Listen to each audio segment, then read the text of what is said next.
Triple J here, still recovering from my trip back from Calgary Expo 2011. So if I appear a bit tired, please excuse that. I think I need another good night's sleep and I'll be back up and running. However, first I want to discuss a book. I'm going to be discussing the young adult novel Hollowstone by one Dennis R Upkins. I got this actually before my last shift up at the mine. Before I went off to the Calgary Expo, I got it on Kindle for my iPod. I was very fortunate too because I read through the book in about 2 days. I don't normally do that unless the book is actually very, very good. And, well, obviously this book was very, very good. It follows the story of one young Noah Scott who wins a scholarship into a prestigious school called Hollowstone. And from there he meets his roommate Cal Warner and is dragged into a web of mystery, murder, deceit, lies, owed money, and, well, the supernatural. It's a really good book. It reads very well. The pace is excellent. The characters are great, and there's lots of surprises. You wouldn't believe where all the surprises were. There are numerous reasons why this book is so good, and I can't go into all of them right now because if I did, it would spoil it for everyone else who hasn't read it. And really, you should be reading it either on this or in book form, as I heard it recently came. Well, it is now out on Amazon.com. Although for us up in Canada, we have to get this digitally because, well, Canada Post is still locked out. God only knows when they're coming back. About the two main characters in this are Noah Scott, who comes from a working class family and was raised almost primarily by his great grandmother. He's strong, hardworking, and oh man, he has a good moral center to him.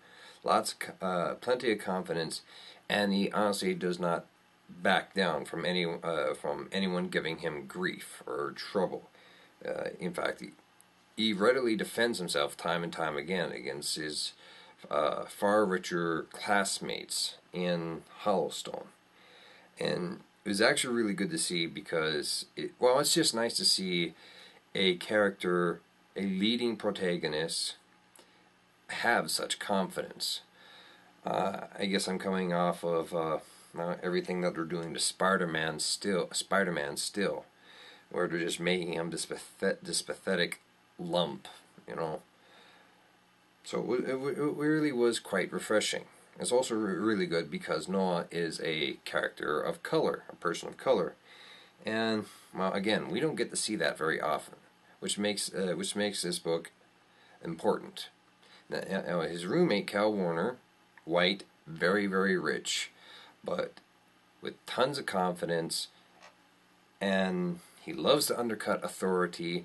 He really likes embarrassing these more stuck-up members of the school. And about the best way I could surmise him to be would be like he's a troublemaker, but a really good-hearted troublemaker for the authority. Think Ferris Bueller.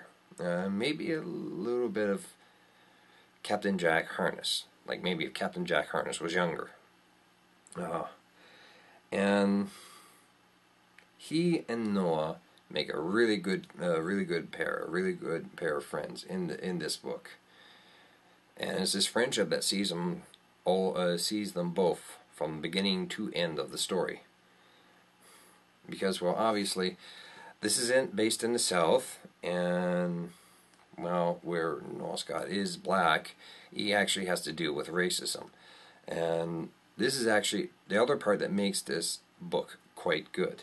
It does not flinch. It does not turn away from racism, bigotry, homophobia, any of that. And it's really quite refreshing because, I don't know, maybe it's just me, but sometimes they really like to glorify high school. And for those of us who were in high school, be it private or otherwise, it was a crappy time. I know I got flack for well, I was fat. I was fat. I like to read books, and I actually went to class early. This is not to equate it on the level of people who face racism, homophobia, or just plain bigotry in high school. It's just to say that, well, high school sucks for most of us, but it really sucks for some of us. And it was actually kind of hurtful from time to time to read this, because I read the stuff that Noah went through, and I got really mad because I just wanted to get in there and just, I don't know, start pounding faces, because I really cared for Noah. When I said he has a strong moral center, he has his head really straightened on. You know, he knows who he is, he knows what he wants, and he's not going to let anyone else redefine him.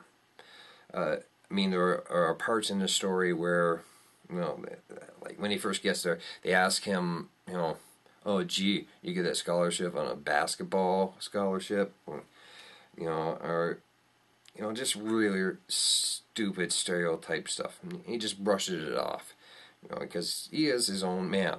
And again, that's really nice to see, especially in a leading character. I wish I had that much confidence when I was going to high school. Oh, I wish I could see that kind of thing in some of the superhero comics I read.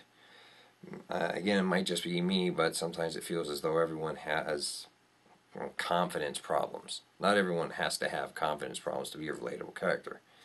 Cal Warner is an absolute blast.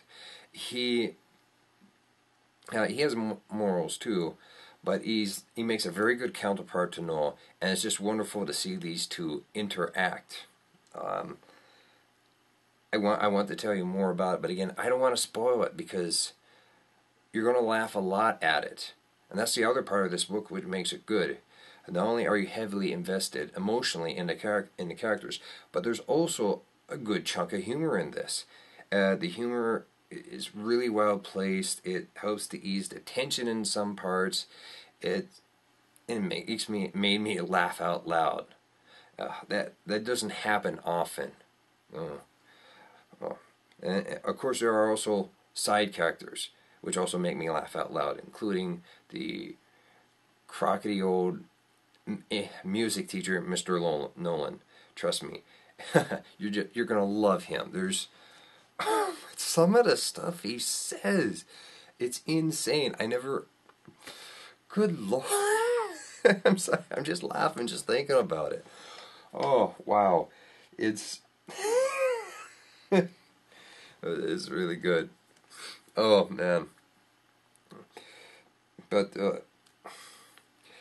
well, getting back to an earlier point, it's honestly good to see someone deal with the subject matters that this book does, even when it gets as fantastic as it does, because it's refreshing. You really root for these characters.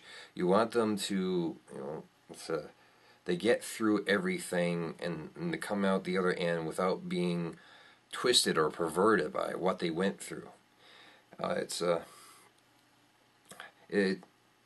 also refreshing to see because in a lot of other pop culture media, you don't see it all that often. It actually compares really well, I figure, to J.K. Rowling's use or discussion of bigotry and racism, even classism, in her series, you know, Harry Potter. However, she used metaphors. There was, you know, the attitude between those who were pure blood magic and half blood magic, you know, mudbloods, or how wizards and witches treated house elves, and you know, things like that.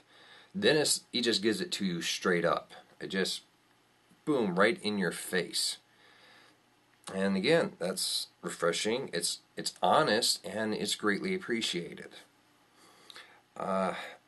Aside from that, I mean, it's a great book. You don't want to put it down, and you want to make sure you have a charger on all hands, on hand at all times, just so that this thing keeps charged up, and you can read it all the way through to the end. I just can't say anything more. The more I want to talk about it, the more I know I'm going to spoil something. And even for myself, even though I don't mind spoilers, other people do, and I certainly don't want to spoil the enjoyment that you get from reading this book. It's a fantastic read. You can get it on Amazon.com. You can get it on Kindle. You can also go to Dennis's website, Dennis's personal website, where he has conducted several interviews over the past few days. He's actually done something really interesting in that he's conducted virtual interviews. People posted questions to him, and they discussed subject matter surrounding the book itself, on their websites. It's a really rather interesting way to use the internet to get this out there, and I sincerely wish Dennis all the success in this. Again, sorry, I'm a little bit tired. He deserves every bit of it. Okay, I'm off.